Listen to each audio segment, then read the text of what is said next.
Hi everyone, it's Raina. So this video is looking at the full moon in Scorpio, which is occurring in the United States and Europe on May 12th, and maybe it's the 13th if you live elsewhere in the world. It very well, it probably is. So it could be the 12th or the 13th, depending on where you live. And the sun is in Taurus, the opposite sign, as occurs in all full moons, the opposition between the sun and the moon. And Taurus and Scorpio are fixed signs. So there's stubborn energy. There could be like the battle of people trying to have their way. I think that this is a very testing time for relationships because, first of all, when we're talking about this opposition between Taurus and Scorpio, both of these signs do tend to have in common a rather possessive, and in the case of Scorpio, obsessive nature when it comes to matters of the heart. And part of that is that fixed modality, because you can say that it is fixated on something. So another thing that both of these houses that these two signs rule have in common is that they both can be about money. The second house, in terms of one's own wealth or way that they earn money and their possessions. And the eighth house can be shared resources. So a couple, whether, a married couple, a live-in couple, a family, dealing with inheritance issues, a, a, um, a couple that's about to break up and they're trying to sort out who gets what. So there could be issues with the financial markets, even if we look at it from a mundane astrology perspective. But yeah, even on the personal level, this could be a big deal because I do feel that Scorpio is the most intense sign emotionally, and in the moon position, definitely very complicated in terms of how it manifests, because there's a real purging action with Scorpio and the moon as well, and that can lead to secrets being revealed, impurities. That's what purging does. If somebody's fasting and they are going through detox, they're purging toxins. And that can happen to people emotionally as well. And sometimes these detox moments can come almost unwanted, in the sense that the person isn't actively trying to do it. Like, for instance, they find out something about their partner that they didn't know, and that kind of creates a bit of a crisis, which the full moon can represent. Now, if it's kind of disturbing news or, like upsetting news, someone might say, oh gosh, that's going to be a terrible transit. But you have to look at the long haul and the bigger picture. You don't want to be living a lie. You don't want to be in a situation where you think everything is fine, but it's really not. And one of the aspects that's going to be happening on this day of the full moon, or night, if that's what it is for you, is that Venus will be in conjunction with Saturn, but it will also be in conjunction with Neptune. Sextile Pluto, which is a nice angle. So, that the contact between Venus and Pluto sometimes can be about this kind of transactional situation in relationships where maybe you are negotiating for who gets what and you benefit from it. But in terms of the conjunction between Venus and Saturn, this is, some people have this in their natal chart as well, and it can really speak to somebody who is dedicated to a particular partner. Saturn can indicate duty, and Venus love relationships. Now that can sound good on paper. I mean, conjunctions are, you can never really just say right off the bat if a conjunction is going to have a positive effect or a challenging one. It might depend on the individual, it might depend on the context. But in this case, for some people, this can be very good because you might be tempted to throw in the towel. If you were to find out that your partner was cheating or something very devastating, you might be tempted to throw in the towel. And it could very well be that that other person feels badly about that situation. They wish they hadn't done what they did. And maybe you feel a sense of duty in terms of like, well, I took these vows, or we have children. There's something that might keep you there when you feel tempted to just like amscray. But, there's also going to be a conjunction between Venus and Neptune. And when people have this in their natal chart, they can be deluded in love. I mean, it's possible. This is like having Venus in Pisces, and Venus is exalted in Pisces. So it's never going to be one thing versus the other. Like it's always going to be bad or whatever, and nothing's always going to be like good or harmonious, because sometimes there's too much of a good thing, and sometimes those things which are very challenging can motivate us to do better. So we have to stop thinking in simplistic terms. But one of the things that is certainly possible is that you may be in a state, if you are challenged by some sort of news along the lines that I was alluding to about some secret coming out in a relationship, you may choose to see that person in the highest version of themselves. Now, some people might say, oh, well, that's a form of delusion. So I'm not saying that that's necessarily a good thing, but what I am saying is that it can be good in the sense that you don't allow your emotions to get carried away with you. When I say you, this may not be something happening to you.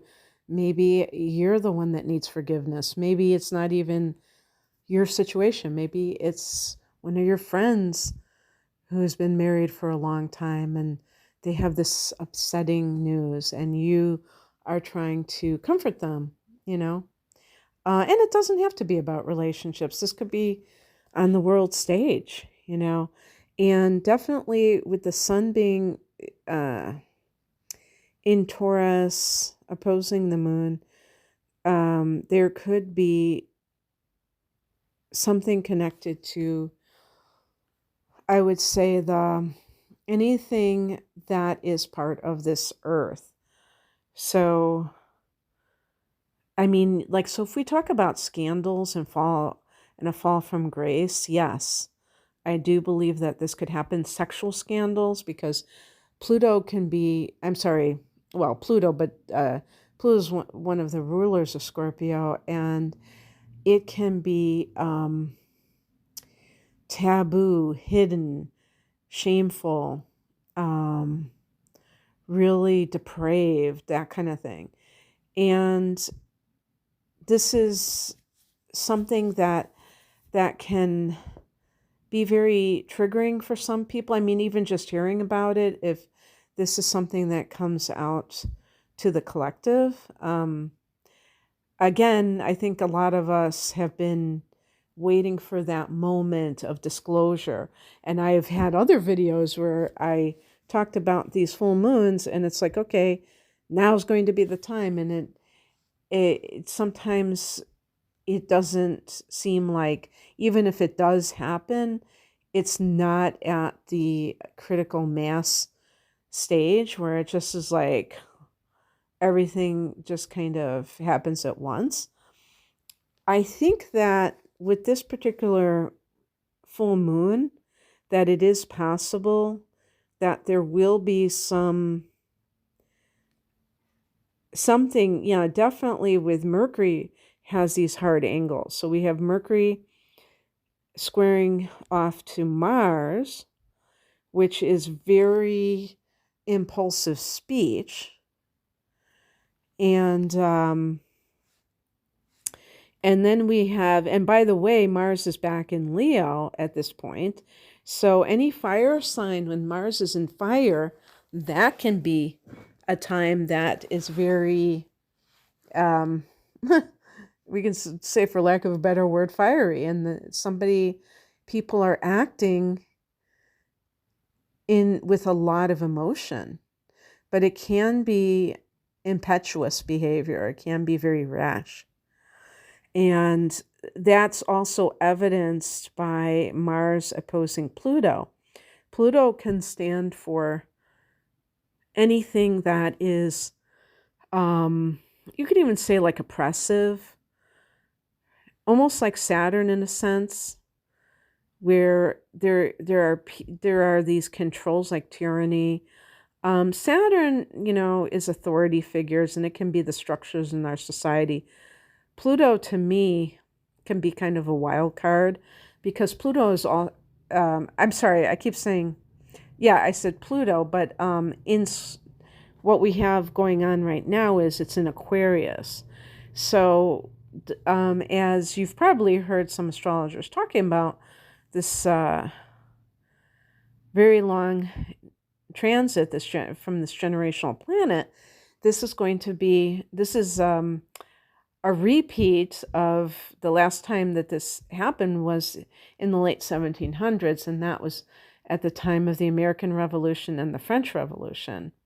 Both America and France have been seeing turmoil in the past few years, and I'm not even trying to predict France specifically, because I live in America, so I tend to stick with what I know. But I do know that there were extended protests in France. I can't remember exactly what year it was, but within the last few years. But that is that's kind of like a dangerous aspect, the Mars-Pluto opposition, because it really deals, Mars is our will and our, Mars can be violence too. So with Pluto, those are two malefic planets in Vedic astrology. So, and I'm a Western astrologer, but still, I mean, there's something very relevant about how they characterize this. And so, I mean, it goes without saying that you want to stay above the fray. You don't want to get sucked into something out of emotion that you know nothing about, because Scorpio can be covert. In the lore and nature of Scorpio, first of all, Scorpio as a sign is very secretive. So any kind of actions that are being taken, not necessarily by the populace, but by those that are trying to maintain power, can be done very covertly. There's a term, covert ops. And sometimes people think they're participating in something and they have no idea that they are, it's just kind of like somebody like Lee Harvey Oswald. Maybe he thought he was doing one thing and he didn't realize on that fateful day that he would be implicated. You know what I mean? So these kinds of things are very, can be very serious. And we're getting to a point now. I'm recording this on April 28th, and there has just been a power outage in Europe, specifically Spain and Portugal, and I think there was another country, I don't know if it was Germany, that was also affected. And, people in the US were going, okay, kind of like something that we've been kind of waiting for, but not sure. Okay, is this the, test run? Are they using these smaller countries, or is this just completely um, an accident or whatever? So the point that I'm trying to make is that there might be something that's already underway, and I'm recording. That's the danger of recording something 2 weeks ahead of time, is that it doesn't take into account things that are going to occur. But I've said this before. I think that after this incredible change that we would, the Pluto in Aquarius, the transformation that will occur to humanity as a whole. And we can look at Aquarius as humanity as a whole, the collective, in the next 2 decades, that we will look back and we will see that things were changing. But when you're in the moment, when you're on the ground in the moment, it can feel like things are still the same. And we can't really discern much difference. So keep that in mind if you have been kind of like, saying like, when is everything going to happen? Yes, I mean, there are times when things are happening very rapidly and it's like one thing after the other. And I do think that a lot of astrologers predicted that April would be that month, March and April, because they were the months that the eclipses were and also the retrogrades and things like that were very active. I think that this full moon, speaking of retrogrades, is going to be kind of what I would call, closing a chapter on the past, basically almost 6 months, honestly, 5.5 months since Mars went retrograde, and even that pre-shadow period could qualify. So maybe it is around 6 months or longer, where we did have all these planets and the personal planets retrograding all around the same time. And what did that do to us? It kind of created this sluggish energy where, not to say that nothing happened, maybe there were people who had incredible gains or developments in their personal lives. I'm sure that's possible. But in general, it seems like things have kind of been inching along. And I think that this full moon is going to kind of be the crescendo of that. It's, the full moon can bring things to a close or a climax. And then, we're going to, in the second half of May, that's when things really start to pop. So if there are any revelations that come out at this time, or even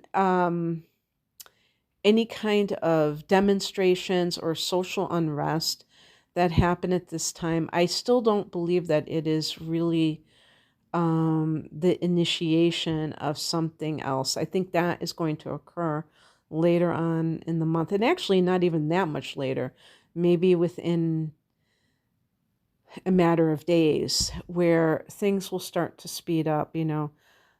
Gemini is a sign that is air, and it's mutable air. So I feel like they will quicken the pace and and even like when we talk about communications, because with this with this square between um, Mercury and Mars and Mercury and Pluto. And interestingly, there's also a conjunction between Mercury and Chiron. So I feel like, now again, this is not necessarily that we are doing this to ourselves. It could be on a personal level that a person is um, allowing themselves to kind of stay in a negative state, thinking about the things that bother them. I really think that this has always been the MO of the powers that be, trying to get people to feel like victims. There's a Piscean type of vibe, or, that we get from Chiron, where it feels like it's something that is, part of our suffering that we can look to in our own personal chart. But when it's in a transit form and it's aspecting another, like a personal planet in this case, the powers that be will oftentimes try to do things that trigger this wounding, which Chiron represents, that symbolizes our sense of powerlessness, like primal fear. So whether it's like some event that, is when they have terrorist events, those kinds of things are meant to keep people at low frequency, because it puts them in a state of fear. There's really, that's a very low vibration is fear. So it's not surprising that even like mind control, when we think about Mercury mind control, it's like triggering old wounds, and even using neuro-linguistic programming, NLP, to kind of like use language that can manipulate people. So however this plays out, I have no idea, but I think that we're entering Gemini season just days after this full moon. So there can be some other things going on that kind of like the psychological manipulation maybe taking place, the Mercury square Pluto, and then with Mercury square Mars, people may be a little bit quick. I was going to say quick on the trigger finger, but it's like the trigger tongue in a sense. So watch your words at this time. Another thing too, Mercury is going to be in Taurus, so maybe that'll counteract that, because Taurus is not really that quick on the draw. It's very kind of slow to react. Venus is going to be in Aries on this day, and I said, Mars and Leo, both fire energy, form a trine, Venus and Mars. So that's one good thing about, for relationship matters. But Venus in Aries is it can be combustible, it can be combative. And it also can be very, like even like kind of, I was going to say argumentative, but I think that Mercury square Mars can be argumentativeness. So, but just Venus and Aries can be very feisty energy in relationships, especially. Alrighty then, that's what I have for you. I hope that you enjoyed this. If you would like a personal reading, please click on the link below for more information. Thanks for listening. Bye.